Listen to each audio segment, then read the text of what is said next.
Hello, hello, and welcome to another episode of Teens Biz Talk podcast. We're so excited that you are able to join us today. We are so excited to talk to our guest.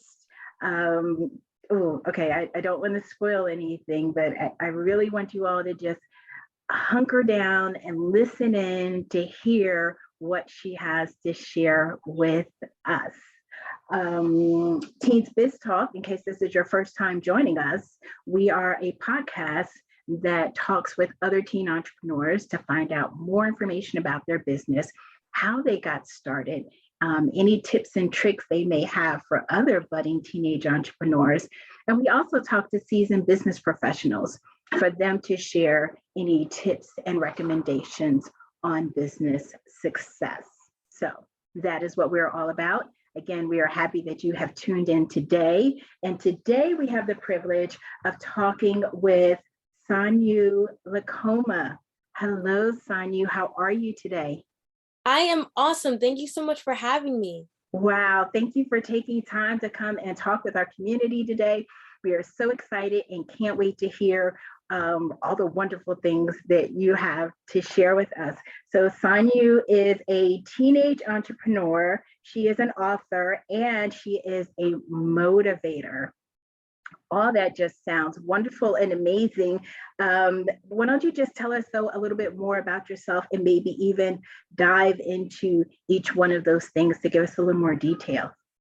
Yes. So once again, my name is Ssanyu Lukoma. I am 17 years old and I'm the founder and executive director of a nonprofit organization called Brown Kids Read, which I started in 2018 when I was 13 years old.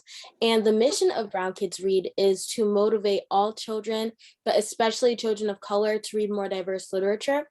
So we do this by partnering with schools, organizations, churches, different places that has kids in concentrated environments so that we can come to them and make diverse books accessible. We also have book review programs where we're partnering with big publishers. We have opportunities such as essay contests. We give platforms to diverse authors to share their books and share their stories. We also do book launches and basically everything to do with the world of books. I also have a podcast through Brown Kids Read called the Book Junkie. It started in 2020, right when quarantine started, because one thing we do through Brown Kids Read is pop-up bookstores, and our pop-up bookstores are usually in person, so we weren't able to do that as much anymore. And I knew that we had to find another way to get the message out there about Brown Kids Read, so I started the Book Junkie podcast. And I am also the author of a children's picture book. It's right back there. It's called Subi Sunny Smile. It's based on my younger brother. His middle name is actually Subi, and the story holds heavy themes of dental hygiene, cultural appreciation, and most importantly, anti-bullying, which is something that I'm very passionate about. And through Subi Sunny Smile, I created my own publishing company called Share a Smile Books. And the mission of Share a Smile Books is to publish children and give them a platform to make a positive impact on the world. So by the end of 2022, we will have 3 more books published by both myself and other teenage authors who want to share their story with the world. And then I am also on the junior advisory board for a media company called Kids Hub Media Network, and I'm a junior broadcaster as well. Another one of my passions is broadcast media. Older, I hope to have a talk show. That's part of the reason why I started a podcast as well. As you can tell, I like to talk, and I like to talk a lot. So that is why I am a part of Kids Hub Media Network. I've also been a competitive public speaker for about 9 years now, and I use those skills over the past 2 years to do professional speaking engagements. I've spoke at companies like JP Morgan Chase, Flywire, a lot of different school districts and organizations that just want to have somebody come in, relate to the kids, and talk to them about entrepreneurship, motivation, being organized, and just trying to better themselves. Wow, and great, and wow. That is all so wonderful, Ssanyu. like I told you all in the beginning, you want to hunker down and listen in because, woo, Ssanyu is about it. So if I can just go back for a little bit to the Brown Kids Read, I absolutely love that. I am also a voracious reader. So whenever there is someone spreading the word about books and the beauty of reading, I am all for it. One thing that you had mentioned, you all were doing pop-up bookstores. Mhm. And then with everything that happened in quarantine, then you started the Book Junkie podcast. I love though how you were able to pivot, right? What you were doing into another type of communication format to still get the word out. Can you share with us when or what should we look for to know if we should pivot in business or if we just need to go in a whole nother direction? Yeah, so I actually have another experience, and this was towards the beginning of Brown Kids Read, when I truly had to make a huge shift in terms of my vision for the company. When I first started Brown Kids Read, I had the original format of Reading Rocks events. So part of the reason why I started Brown Kids Read was I was partnering with two other authors to create a Barnes and Noble author event. And we wanted to make it creative. And that's where the name Brown Kids Read came from as well. We called it Brown Kids Read because we needed a name for it. And at that event, we had a lot of different authors come in and do book signings. I memorized the book, got a costume, and did a character performance of the book for the children who attended. Nice. I also had crafts so the kids could get engaged. And we had this huge display of diverse books written by authors of color so that every child had the opportunity to see themselves represented on the cover of a children's book. And after that event, I was like, I just want to replicate this. I want to give as many children as possible the opportunity to have the same smile on their face as the ones who were at that original event. So I tried to do Reading Rocks events where were the exact same format as the first event at the Barnes & Noble.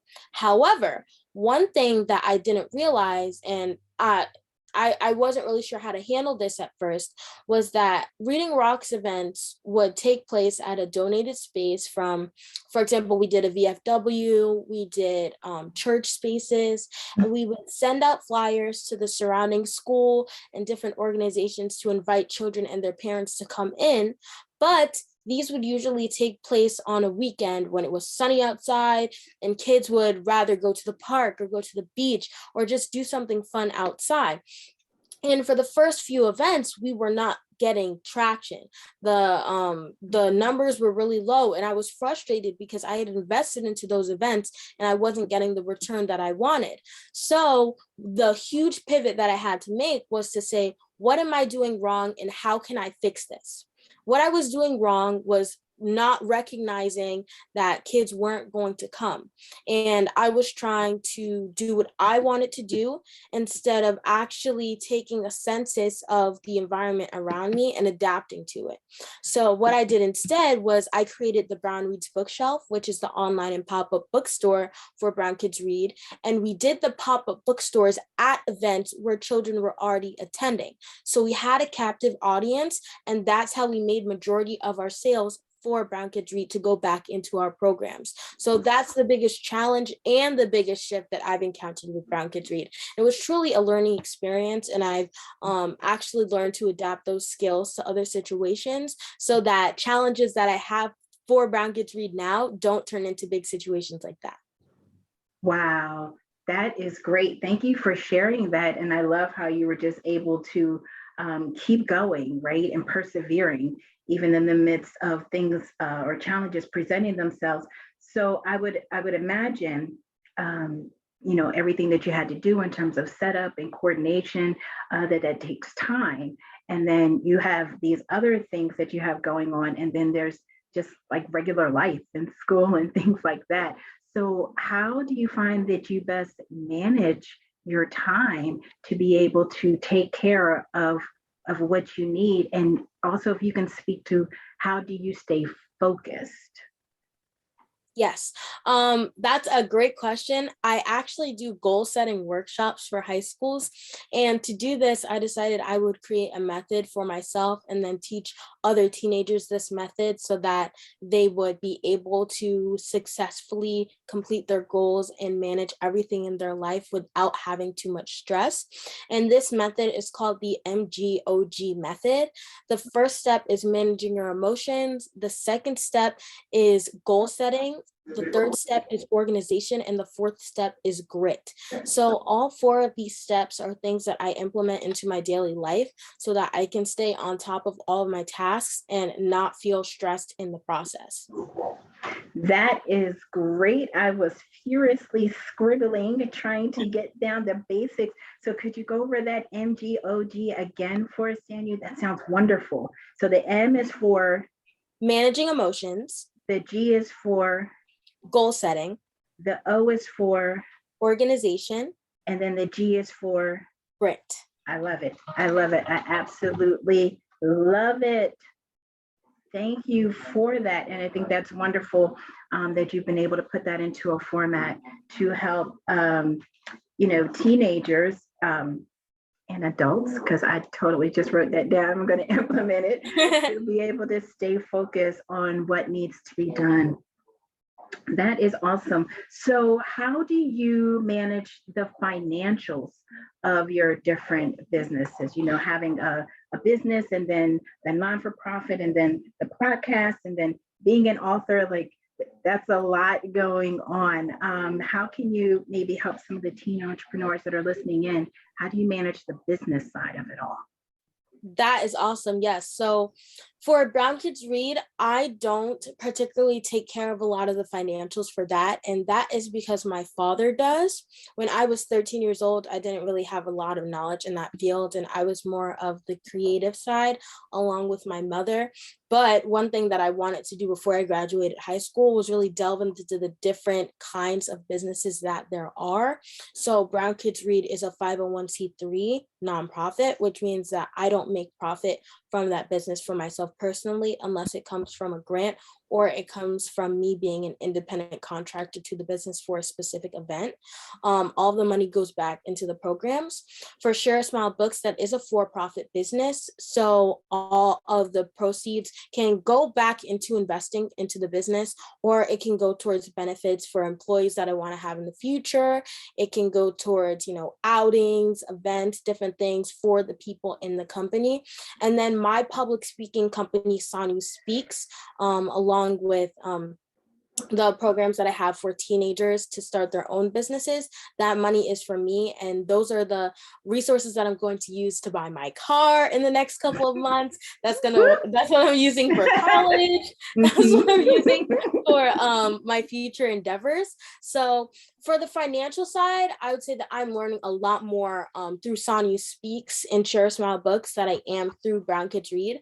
But I have also learned a lot of useful skills from the financial side of Brown Kids Read, particularly pricing products, understanding how tax can impact how you price your products, understanding market value and how my competitors have priced their products. So putting mine at a slightly lower level may benefit my sales. A lot of things go into the actual marketing side of it. And that is partly what I want to study in college. I want a double major at Howard for business and marketing. So when I graduate, I want to go to you.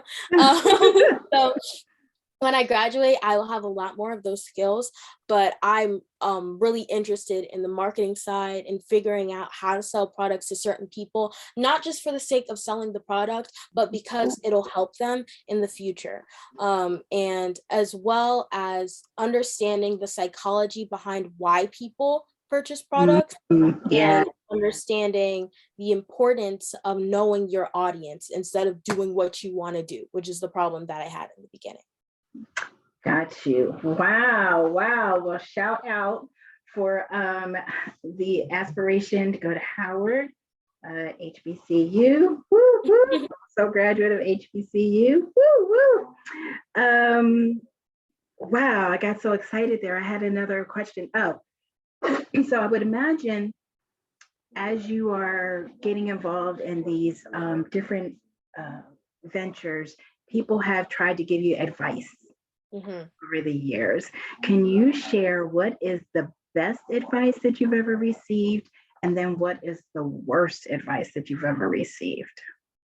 Yes. So my mom is really like my other half. I like a carbon copy of her. And I have a very similar personality to her. So we're both very outgoing, very extroverted. We know what we want and we go for what we want. And when I was first starting my business, and she's been saying this for my entire life, but when I was first starting my business, she gave me a piece of advice in terms of when I'm trying to go for partnerships or when I'm trying to collaborate with other businesses and other creators. And she said, the only thing no, she said the worst thing that someone can say to you is no, which means that I can ask for anything. And if I ask for it the right way, chances are I will get it, especially when I understand the value of my business and what it can offer to other people and how it can help other people. Now I am fearless when it comes to asking people for things, especially because Brown Kids Read is a nonprofit. So sometimes we cannot offer monetary things for certain services or certain products. But if you ask the right way and you are not timid and afraid when you're asking people for things, you will get very far because there is no reward without risk. And then, yes, oh, sorry. And then the other piece of advice that is the worst piece of advice I actually heard, this didn't come from somebody directly, but I'm pretty sure it was a post or something in a blog that I read that was talking about how as a teenage entrepreneur, you should try to acclimate to the adults in the same field. And I thought that was very strange because I understand both sides. One side of it is talking about how your age can be a disadvantage because you're less experienced.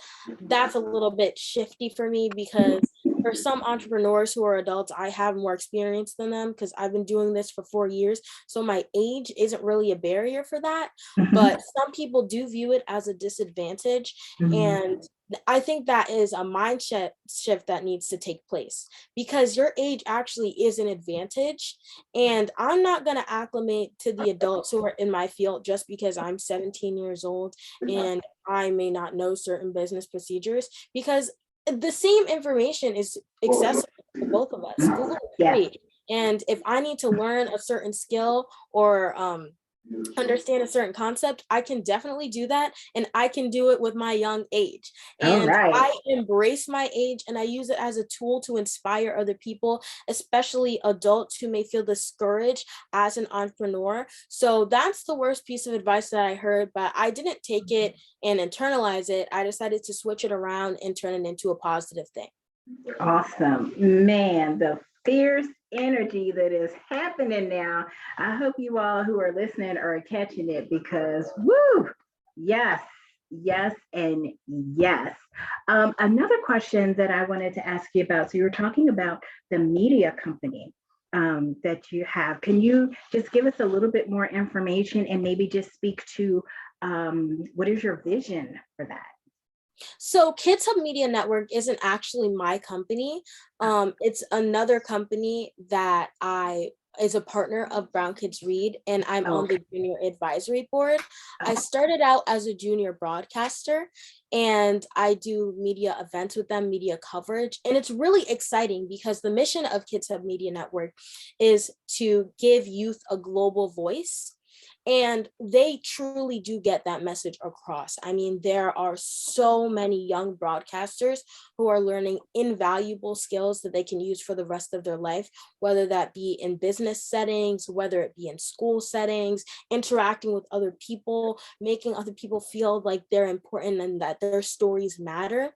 So I hope to, currently I do have a leadership position, and I'm very grateful for that opportunity because we've been working on some programs in the background, and I'm about to graduate from high school, so I won't be sitting in that position anymore. pretty soon over the next 2 years. Mhm. But I started when the same year that I started Brown Kids Read in 2013. And over that time, I have definitely learned interviewing skills. I've learned like this, like being an interviewer, but also being an interviewee. Mhm. And, just making it feel like a conversation, because it is a conversation. Yeah. And, just different things to do with broadcast media. It's been a great experience.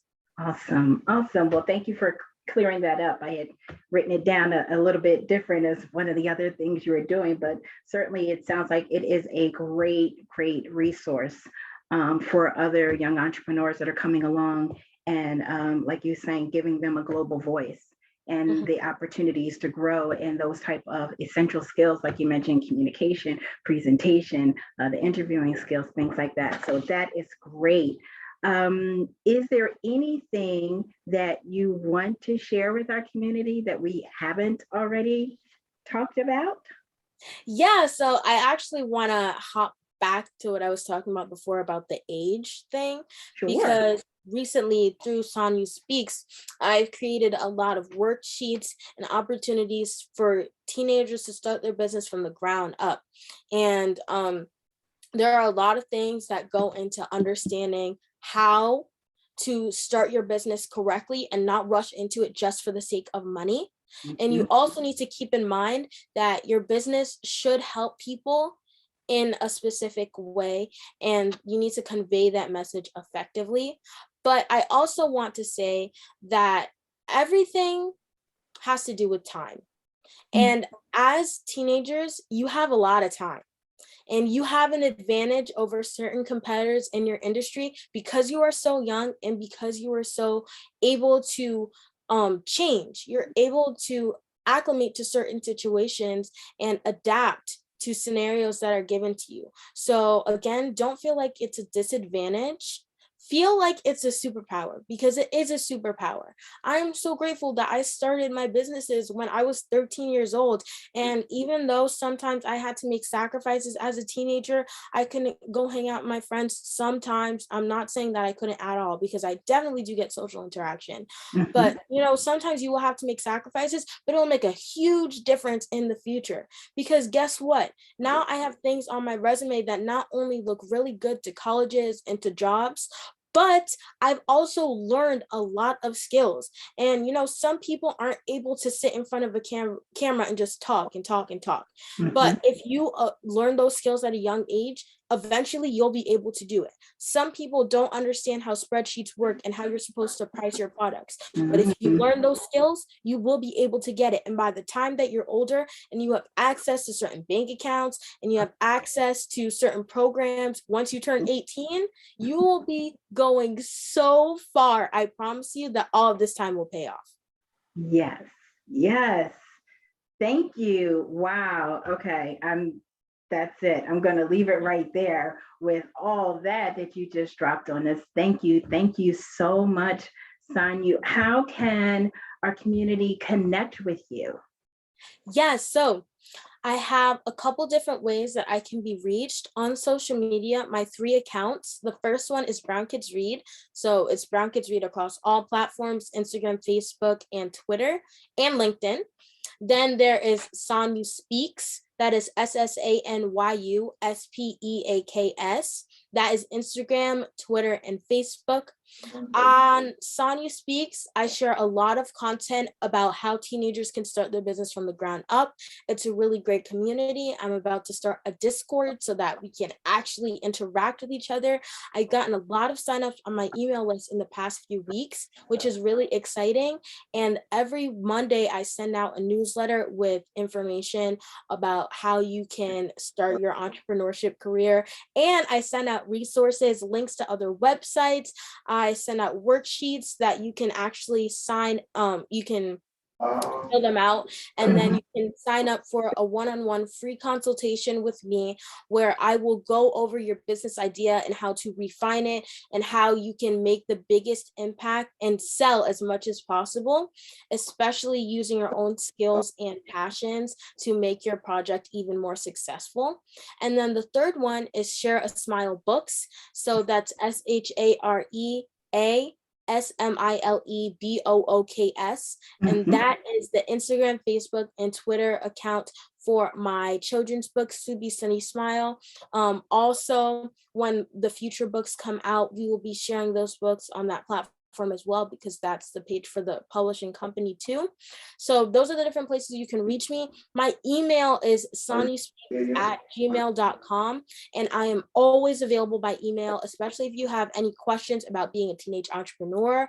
I also help people out with podcasting and how they can effectively start their podcast in relation to their business and or personal brand. So if you have any questions about those things, I am so happy to help, and I will always be there to give advice. And everything I do through Ssanyu Speaks is free of charge.